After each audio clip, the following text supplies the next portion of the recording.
Awesome, welcome back. This is the last section of the Aeronautical Decision-Making Crew Resource Management Learning module. This is a long one, and you may have to review it because there's a lot of information. In this section, we will review a few decision-making models and checklists that help us with hazard identification and risk mitigation. These models include the DECIDE model and the 3P model. The checklists include the PAVE checklist, the CARE checklist, the team checklist, and the I'm Safe checklist. Hazard identification and risk assessment are serious topics for the FAA. In fact, they wrote an entire handbook on risk management, and all of Chapter 2 of the Pilot Handbook is dedicated to these topics. And the two defining elements of the aeronautical decision-making process are hazard and risk.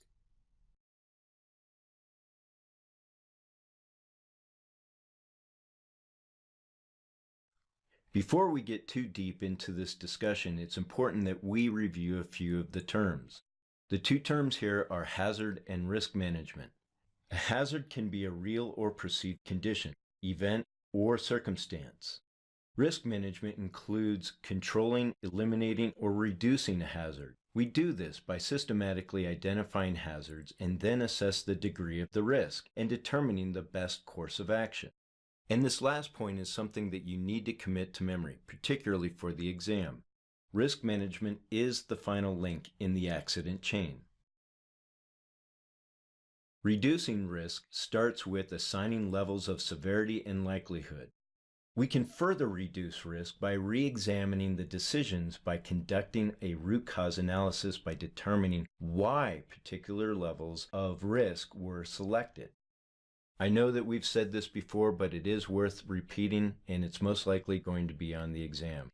Hazard and risk are the two defining elements of risk management.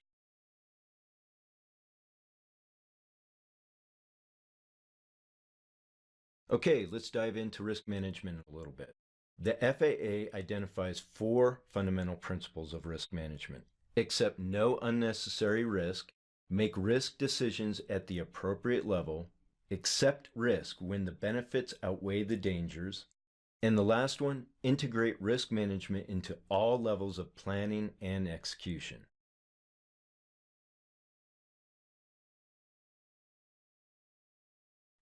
The FAA provides us with 3 models of structured framework for problem solving and decision making. They are the DECIDE model, the 3P model, and the 5P model. It is important to note that the Advisory Circular 107-2 makes a point of identifying the following: the DECIDE model, the PAVE checklist, and the I'm Safe checklist. The 3P model, the 5P model, the CARE checklist, the team checklist, these come from the FAA's Risk Management Handbook and the FAA's Pilot Handbook, particularly Chapter 2.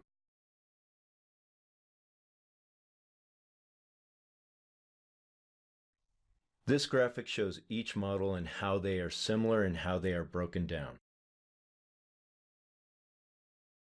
The DECIDE model is a 6-step process. It's a continuous loop. In fact, all of them are a continuous loop.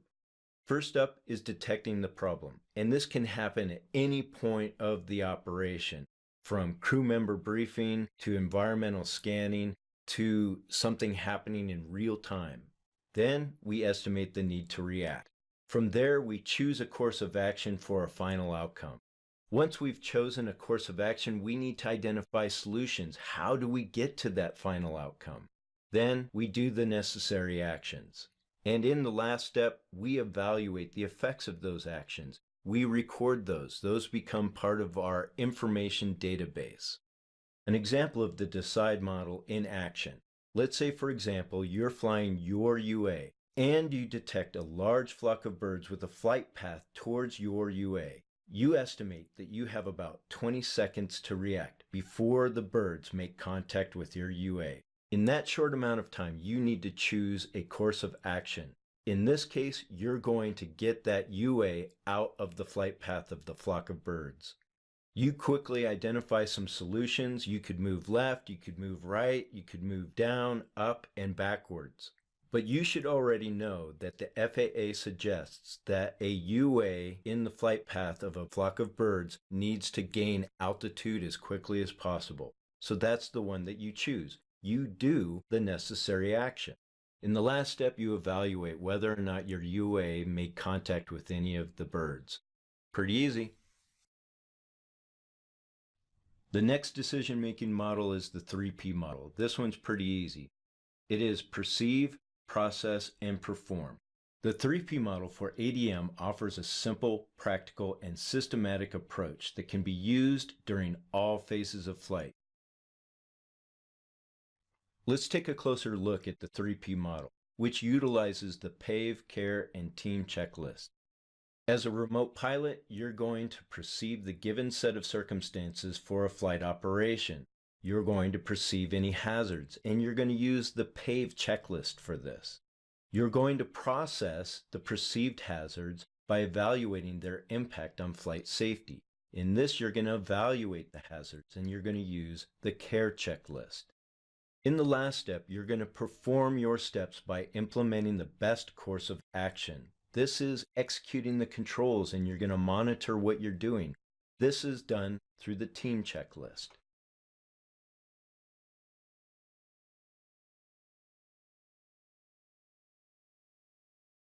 Here's a breakdown of the 3P model.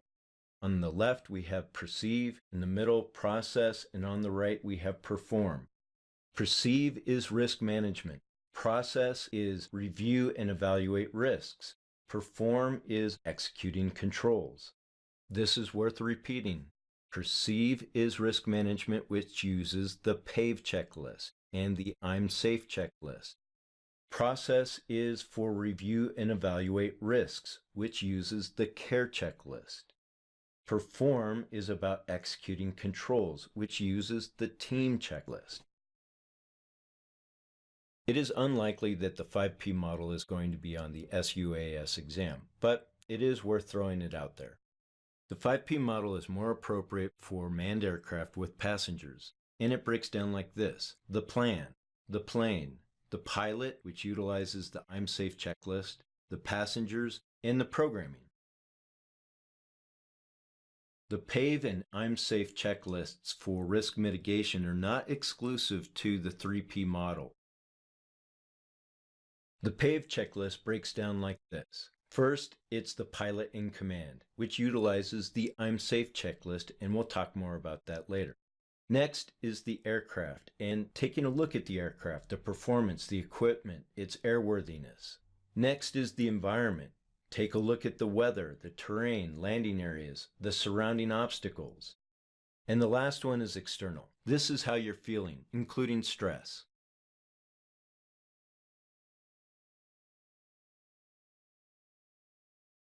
Mitigating personal risk begins with determining physical and mental readiness. The I'm Safe checklist is very good for this. It breaks down like this. Do you feel ill? Are you sick? Are you taking any medications that might affect your judgment or alertness or have an impact on any situational awareness? Are you experiencing any stress, psychological pressure? Have you had any alcohol in the past 8 hours? Are you experiencing any fatigue? And the last one, are you feeling any emotions that may impact the operation?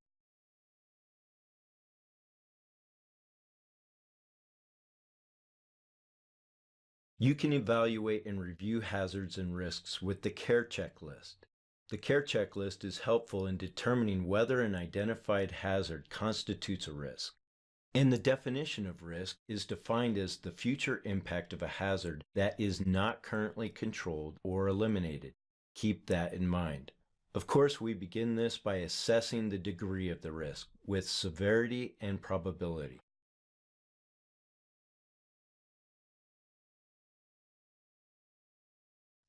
The CARE checklist breaks down like this. Identify the consequences. An example is, let's say, complex operations that you need to perform after a full day of work may create fatigue and excessive pressure. If that's the case, then you might want to have some alternatives. Perhaps delay the operations until morning. Next is a reality check. Could the dangers and distractions of fatigue lead to an accident? That's a good reality check. Also consider any external pressures. For example, high-profile business operations with your UA that have short timelines. Is that reasonable? Could that lead to an accident?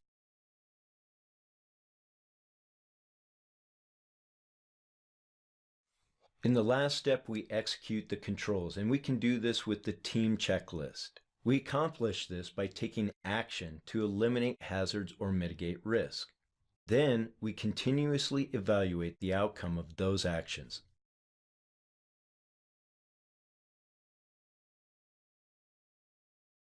The team checklist breaks down like this. We can transfer the risk decision or action to someone else. An example of this is the person manipulating the controls passing the control station to the remote pilot in command. Next option, is there a way to eliminate the hazard altogether? My least favorite out of all this is the accept. Do the benefits of accepting risk outweigh the costs? And the last one, mitigation or mitigate. What can you do to mitigate the risk?